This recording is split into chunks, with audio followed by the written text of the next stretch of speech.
Hello everyone. तो आज हम देखेंगे कि भैया नोट्स कैसे बनाते हैं। आपको पता है नोट्स बनाना बहुत इंपॉर्टेंट पार्ट होता है, क्योंकि आपको 2 साल तक कंसिस्टेंटली मेहनत करनी है। तो अगर आपके पास नोट्स नहीं होंगे तो आपकी प्रिपरेशन में बहुत ज़्यादा हर्डल्स आएंगे। आपको 2 साल बाद अगर मान लो पहले पेज का पहले चैप्टर कुछ पढ़ना होगा तो आप कैसे पढ़ोगे।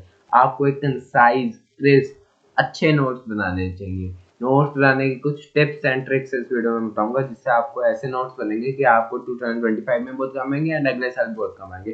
टिप्स तो यही रहेंगी, आपको 2 साल के लिए इतने अच्छे नोट्स बन जाएंगे कि उसके बाद आपको जब भी रिवाइज करना होगा आप बोलोगे मेरे नोट्स आर बेस्ट। ऐसे नोट्स बनने और आपको नोट्स खुद के लिए बनाने तो गंदे बन रहे हैं, पेन ज़्यादा यूज़ करना है, डेकोरेटिव बनाने हैं, स्केल यूज़ करना है, इसका इतना ध्यान मत देना। 2 pen is more than enough for making your notes. आपको अपने नोट्स खुद के लिए बनाने हैं, किसी और के लिए नहीं बनाने। तो मैं आपको कुछ जनरल टिप्स दे रहा हूँ, उसके बाद मैं आपको सब्जेक्ट वाइज कुछ 2-3 स्पेशल टिप्स भी दूंगा, जिससे आपके नोट्स बेस्ट बन जाएंगे। और ये नोट्स ना आपको बनाते बस एक बात ध्यान रखना, आपको क्लास के अंदर नोट्स बनाने हैं। मतलब लेक्चर चल रहा है आपको तो साथ में नोट बनाना है, घर आके नोट्स बनाने में टाइम बिल्कुल वेस्ट मत करना। It is just complete waste of your time. Make note with proper space बहुत इंपॉर्टेंट है। बच्चे क्या करते हैं नोट्स बनाते इतने चिपका चिपका के जगह ही नहीं छोड़ते, ना ऊपर ना नीचे ना साइड में, कहीं नहीं छोड़ते, बीच में भी लाइन एक गैप नहीं छोड़ते। आप स्पेस छोड़ो, अगर आपको कोई पॉइंट बाद में मिल जाए तो उधर ऐड ऑन कर दो। आप घर आके एनसीईआरटी पढ़ोगे, मॉड्यूल पढ़ोगे, बुक्स पढ़ोगे, यूट्यूब लेक्चर देखोगे तो आपको बहुत सारे पॉइंट्स मिलेंगे, तो आप फटाफट उस पॉइंट्स को भी लिख सकते हो।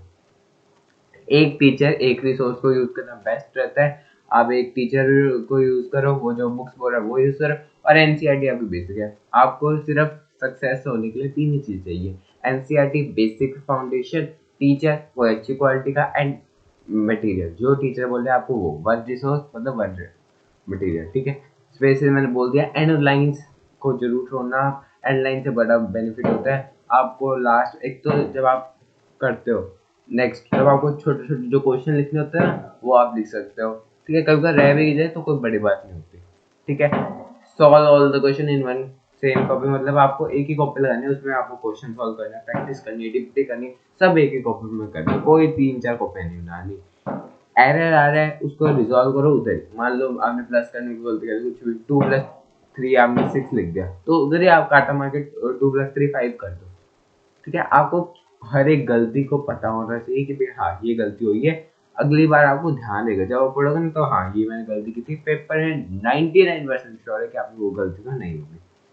लास्ट में मतलब आपका चैप्टर खत्म हो गया, अब पूरा चैप्टर में आपने क्वेश्चन भी किया, जो आपने नोट्स भी बनाया, आपने बड़े बड़े नोट्स बनाएंगे क्योंकि इतना बड़ा चैप्टर होते हैं। तो लास्ट में 2 या 1 पेज के अंदर पूरा चैप्टर समराइज कर दो शॉर्ट नोट्स की हेल्प से। इससे आपको पूरा चैप्टर रिवाइज भी हो जाएगा, आपको पता लग जाएगा आपको कौन सा टॉपिक वीक है, और आपको जब फिर से रिवाइज करना होगा वो आपको 2 पेज ही इनफ होंगे पूरे चैप्टर को रिवाइज करने के लिए, क्विक एंड एफिशिएंट रिवीजन के लिए।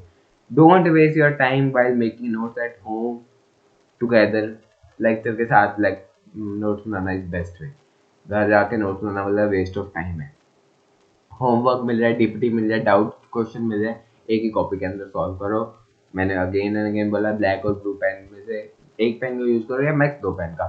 2 पेन से ज़्यादा आप यूज करो, आप अपने नोट्स को वेस्ट ऑफ टाइम में। हाँ, स्टार्टिंग में आपको लगेगा कि आप 6 7 8 10 पेन से यूज करते हो, पर लास्ट क्लास में आप थक जाओगे। 2 पेन शुरू करो स्टार्टिंग से, आपके नोट्स इतने मस्त बने मजा आ जाएगा। अब फिजिक्स की पर्टिकुलर बात करें तो पहले अगर आपको क्लास 11 का कोई भी सिलेबस देखना है, 11th क्लास के लिए फिजिक्स का, केमिस्ट्री का, मैथ का, उसके लिए एक वीडियो बना रखी है, 2 मिनट की वीडियो है, आप जाके क्लिक करके देखना। इसमें आपको पूरा फिजिक्स का, केमिस्ट्री का और मैथ का सिलेबस पता लग जाएगा फॉर योर अपकमिंग क्लासेस।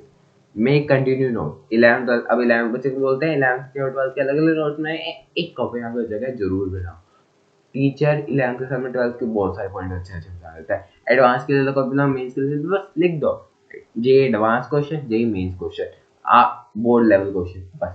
जब आपको पढ़ना हो आपको बताओ हाँ ये एडवांस का पढ़ना है, मेंस का पढ़ना है। जब आप मेंस का पढ़ते हो मेंस का पढ़ना है, एडवांस का बीच छोड़ना, आपकी एक ही कॉपी होती है। एडवांस के लिए अलग, मेंस के लिए अलग, बोर्ड के लिए 3 कॉपी नहीं लगानी, एक कॉपी लगानी है। एक ही कॉपी के अंदर हाँ आप 3 चीजें लिख कर सकते हो, फिर मेंस लिख दो, फिर एडवांस लिख दो, फिर आप चाहे तो बोर्ड लेवल भी करना चाहो तो कर सकते हो, पर एक ही कॉपी के अंदर है ना, 3 कॉपियां 2 कॉपियां नहीं लगानी।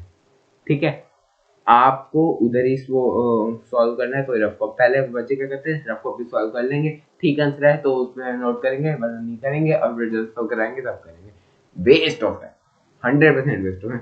उधर ही आपका जगह होनी चाहिए, उधर ही आपको क्वेश्चन आया उधर ही सोल्यूशन, क्वेश्चन किया उधर सोल्यूशन, क्वेश्चन किया उधर सोल्यूशन। कोई तीसरा सोर्स नहीं होना चाहिए, क्वेश्चन एंड सोल्यूशन का एक ही सोर्स होना चाहिए, that is your one copy. एक, मैंने आपको बार बार बोल रहा हूँ, एक कॉपी लाओ, एक रिसोर्स लाओ, एक पेन यूज करो, ठीक है, बेस्ट है, ठीक है। आंसर में कोई गलती है उधर ही आप क्लैरिफाई करो, कोई दूसरी कॉपी लगाने की कोई जरूरत नहीं है।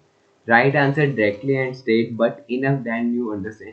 आप आंसर स्ट्रेट फॉरवर्ड लिखो, जैसे मान लो एक आंसर है उसमें 12 पॉइंट है, आपको पता है 3-4 पॉइंट आपको पक्का आएंगे, 2 साल बाद आप पढ़ो पर आपको 2-3 पॉइंट याद हो चाहिए, ये नहीं है कि भाई आप भूल गए, ठीक है। आप बड़ा लिख दो कोई बात नहीं, जेई में इसमें आप सोल्व करो तब आप 10 स्टेप करो, कोई फर्क नहीं पड़ता आपको। पर कॉपी के अंदर आप स्टेप बाय स्टेप लिखोगे तो आप रिवाइज करोगे ना तो आपको बहुत बेनिफिट होगा। तो क्वेश्चन में आप क्या करो, स्टेप बाय स्टेप लिखो। केमिस्ट्री के लिए क्या टिप्स है, make table for understanding, best है। इनऑर्गेनिक में तो बेस्ट टिप है ये, टेबल्स बनाओ, रिएक्शन लिखो, बार बार लिखो, क्वेश्चन फॉर्मेट में आंसर लिखो, सबसे अच्छी ट्रिक। जो आप थ्योरी पढ़ते हो उसके नीचे 4-5 क्वेश्चन लिख दो, लाइक थ्योरी का क्वेश्चन लिख दो।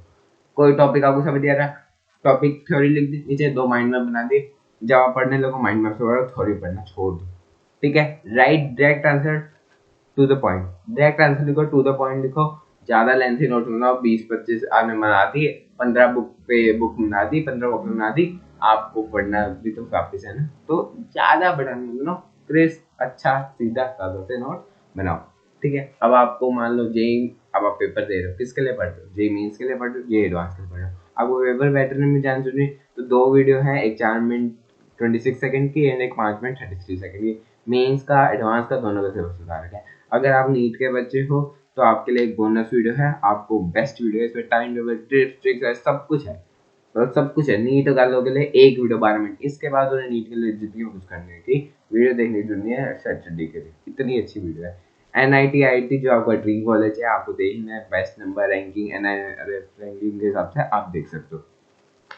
स्पेशल पॉइंट फॉर मैथ, मतलब ये मतलब है वो नहीं होता मैथ के अंदर, मैथ आपका फेवरेट सब्जेक्ट होता है अगर आपने पीसीएम दिया तो, यूजुअल किसी का फिजिक्स होता है, किसी का केमिस्ट्री होता है, पर मैथ अगर आपका फेवरेट सब्जेक्ट है तो उसमें आप मतलब ऐसा है जैसे मान लो बच्चे आंसर करें 2+3 5 लिखना था, बच्चे ने 6 लिख दिया तो बच्चा 6 पे 5 करो, हाँ कर लो, छोटी मोटी गलतियां कर लो। अगर आपको थोड़ा बड़ा किया ना, कट करो साइड में लिख दो आंसर, बिल्कुल सही, cut it and right from the side, बिल्कुल बेस्ट वे बताऊँ, ठीक है। शॉर्ट नोट में इसको तो मैं बेस्ट बोलता हूँ। आप थ्योरी करो, question theory, question theory, question, ठीक है। अवॉइड करो मिस्टेक्स को, आपका मतलब पेपर में इतनी कटिंग हो, इतनी ओवर मिस्टेक हो, आपको दूसरी बार तीसरी बार पढ़ने का जी नहीं करेगा, थोड़ी मिस्टेक्स को अवॉइड करो, आराम से कर लो भाई। अभी आप पहली बार पढ़ रहे हो वो चीज़, आप नोट्स में पहली बार वाली चीज़ कर रहे हो, आपने फर्स्ट टाइम पढ़ी और फर्स्ट टाइम अटेम्प्ट करो, फर्स्ट टाइम में थोड़ी गलतियां होंगी, थोड़ा आपको टाइम लगेगा, पहली बार में हमें रेस में नहीं मांगना, जब आप पेपर करोगे तब आराम से रेस में मांगना, तो चाहे आप 20 गलतियां करके आंसर लेना, कोई दिक्कत नहीं, ठीक है। अपने पॉइंट को डायरेक्ट रखो, वही फिजिक्स वाला डायरेक्ट रखो, सॉल्व करो उधर ही, और आप 2 साल बाद उसको रिटेन कर पाओ, कोई ऐसा नोट बना, ठीक है। Thank you so much. और ये टिप्स से आप नोट बनाओगे तो अपने नोट बनेंगे थर्ड, और आप जो है अपने नोट से क्या कर सकते हो, आराम से जे मेन्स और जे एडवांस को क्रैक कर सकते हो। और एक रिसोर्स पे स्टिक रहना, और अगर आपको बाकी इन्फॉर्मेशन चाहिए तो watch this video. Thank you so much.